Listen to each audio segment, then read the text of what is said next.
Shelby here. Welcome back to A Little Literary Love. I'm glad you are with me. Today's video is going to be my end of June wrap up. So these are going to be all the books that I read in the latter half of June.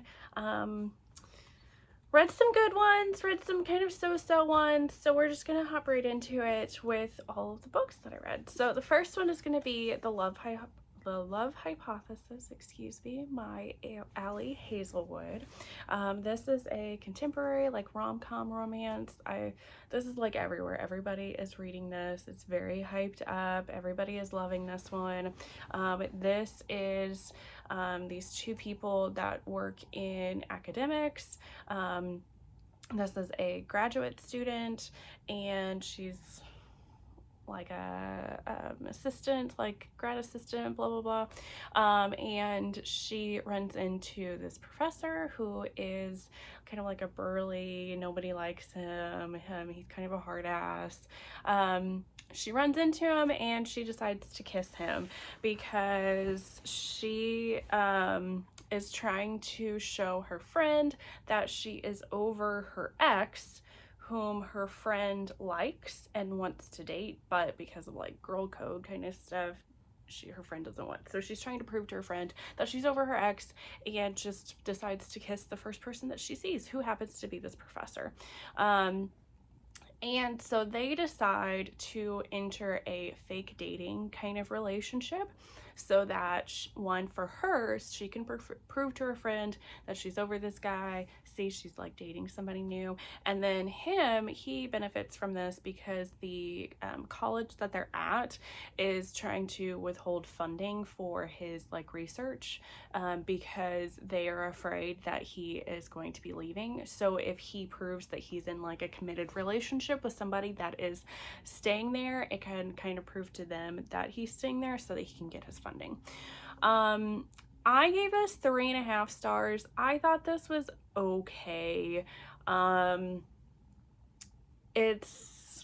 I don't know. I just don't really know what to say about it. I had a really hard time getting into this. I just didn't really mesh well with this author's writing style, I don't think. So I ended up switching to audio, and that helped me get through it. I read this because I went to a book signing with Ali Hazelwood. One of my friends wanted to go to it, so I was going with her. So I was like, okay, I need to at least like read one of her books. I don't know. I'm not the biggest fan. It was okay. I didn't like some of the things that happened in this. There is trigger warnings for assault.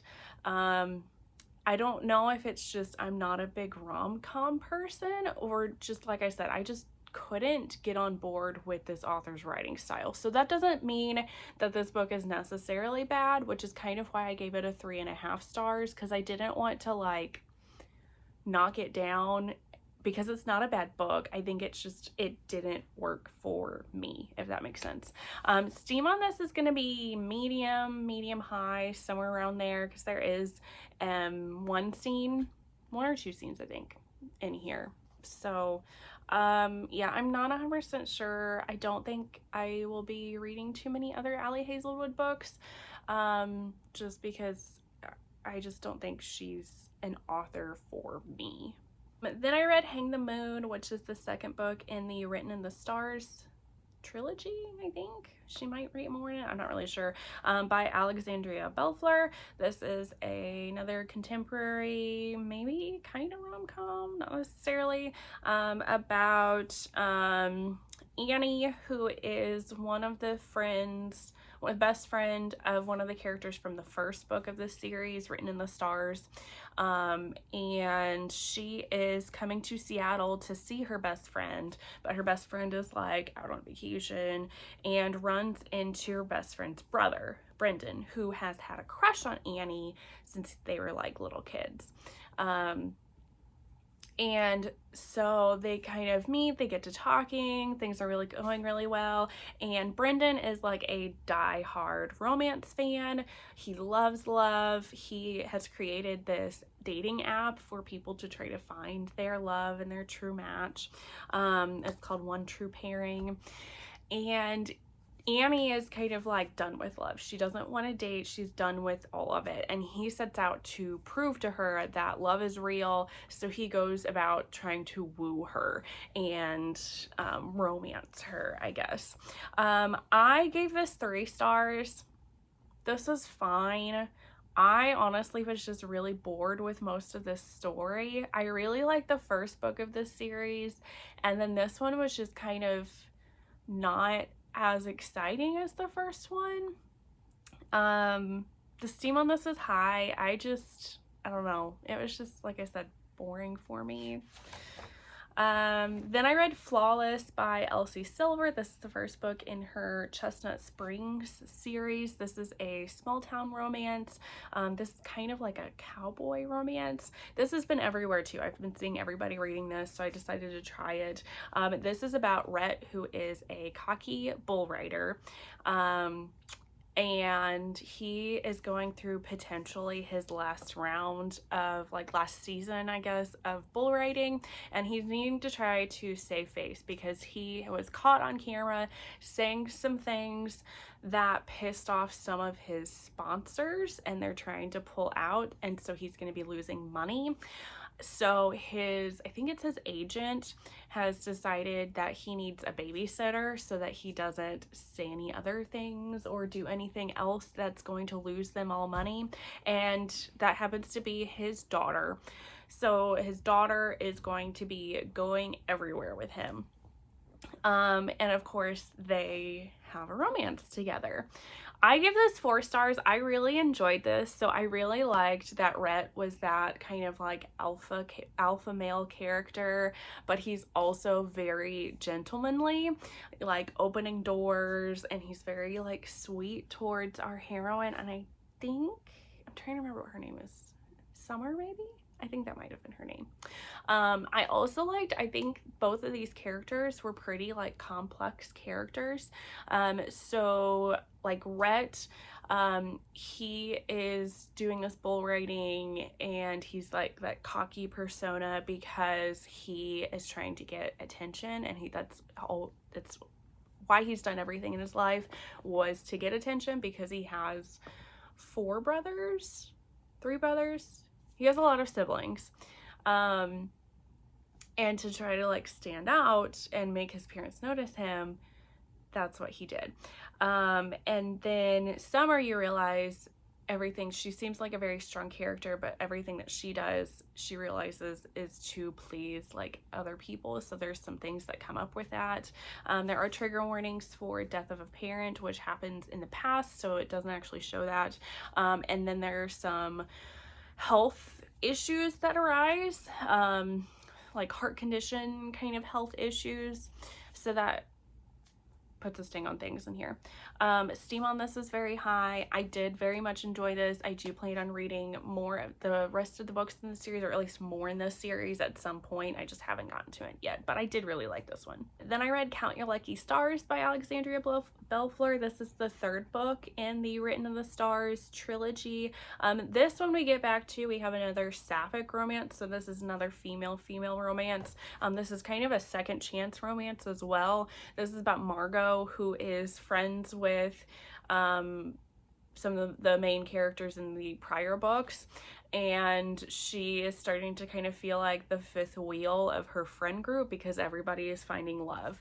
So they are out one day at checking out different wedding venues for the characters from the prior book that I mentioned, because they're getting married, and she runs into her ex-best friend from when they were children. She is going to be their wedding planner. So runs into her and realizes that she needs a place to stay while she's in Seattle trying to help out with this wedding.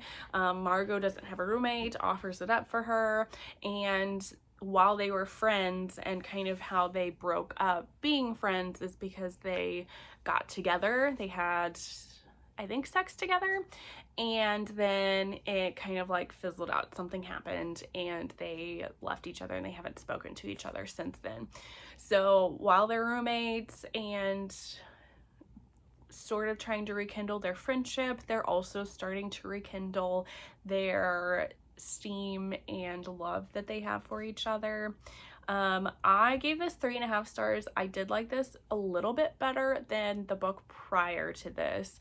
I really liked the two characters together. I liked their chemistry together. What I didn't like, and one thing that I just really hate, it's a big pet peeve of mine, is there is miscommunication in this, especially about in the past what happened, and I just really don't like that. It annoys me. Steam on this is gonna be high. Yeah, I enjoyed it, but it annoyed me at the same time. Then I read A Game of Hearts and Heists by Ruby Rowe. This is a fantasy romance, but it is also sapphic. So I was trying to read some more sapphic stories and finding some ones that I really liked, and unfortunately some of these just didn't quite meet the mark. This one is about Scarlet. She is an assassin in this like fantasy world, and she is ticked off at Quinn, our other heroine of the story, because Quinn is a potion maker and can make poisons too. And so Quinn is stealing away clients from Scarlet, and she's losing money because everybody is going to Quinn to get their deeds done with like killing people. And so she's ticked off at this, hates her guts, absolutely hates her, and it also pisses her off because she is insanely attracted to Quinn.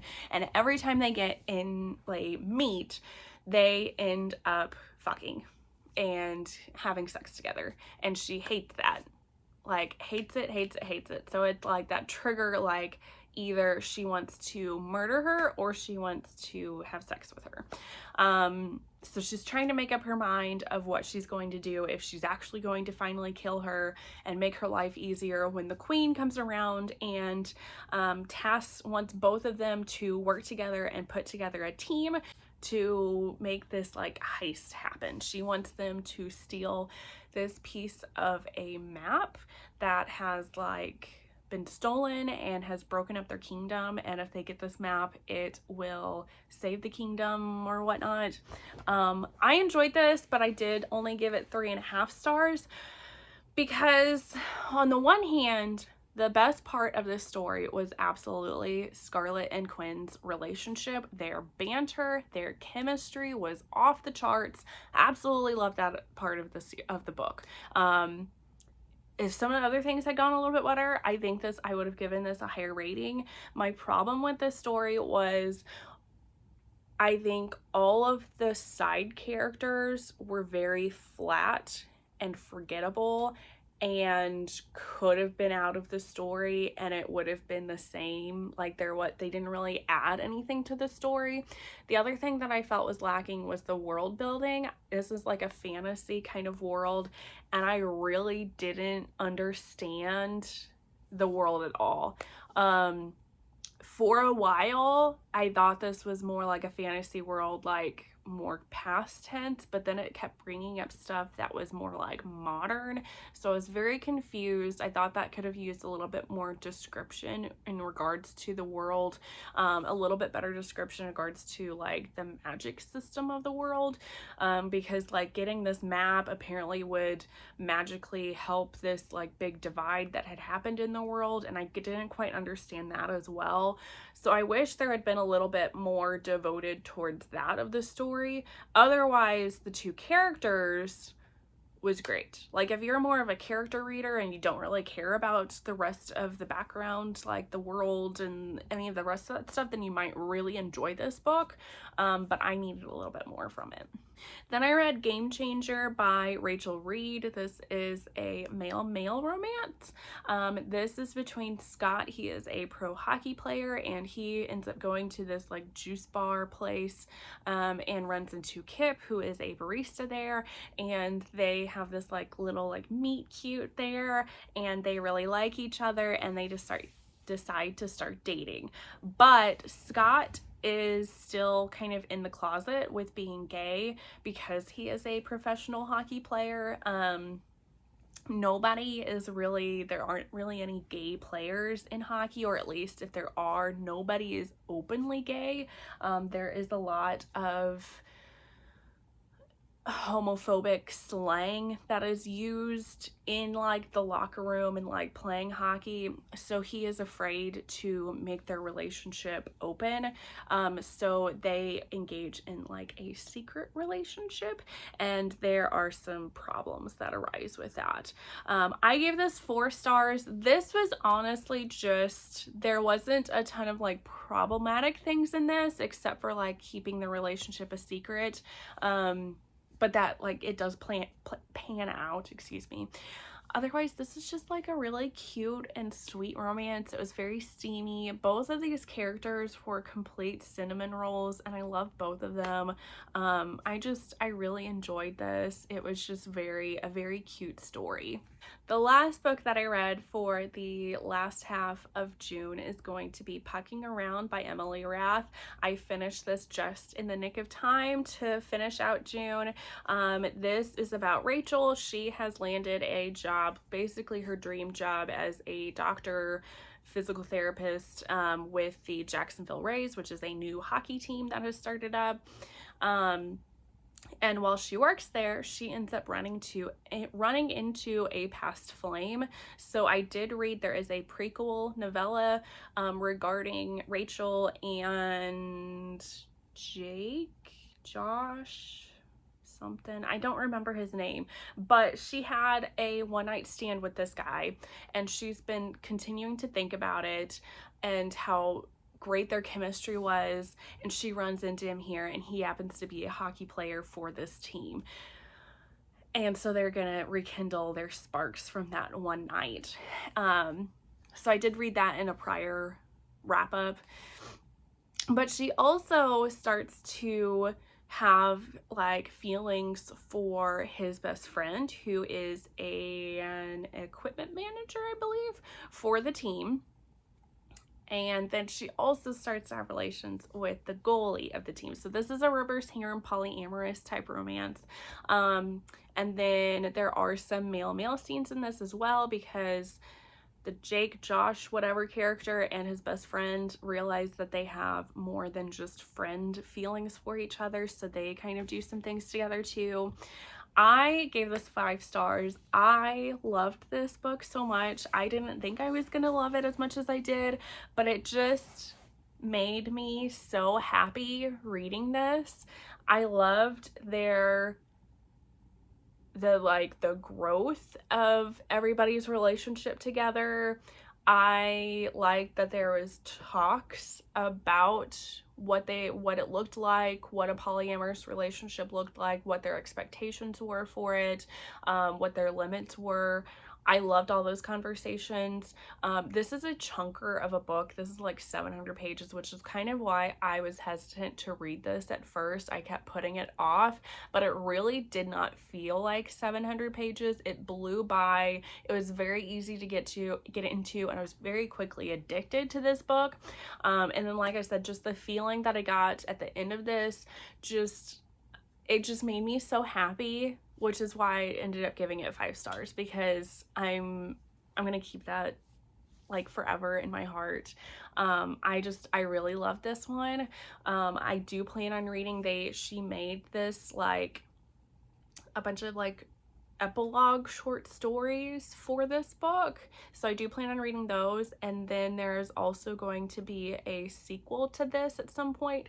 Not going to be reverse harem, which I'm kind of disappointed by. I think it is just a male female romance, so I am a little bit disappointed by that, but I do still want to read it because I really enjoyed this one. I really liked Emily Rath's writing style.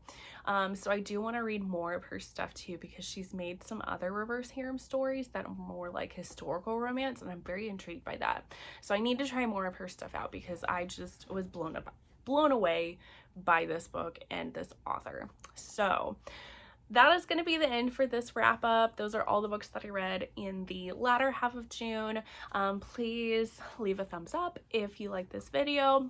Put a comment down below with some of the books that you enjoyed reading in June. I love hearing from you guys. Subscribe if you haven't already. And otherwise, I will see you all in the next one. Bye, guys.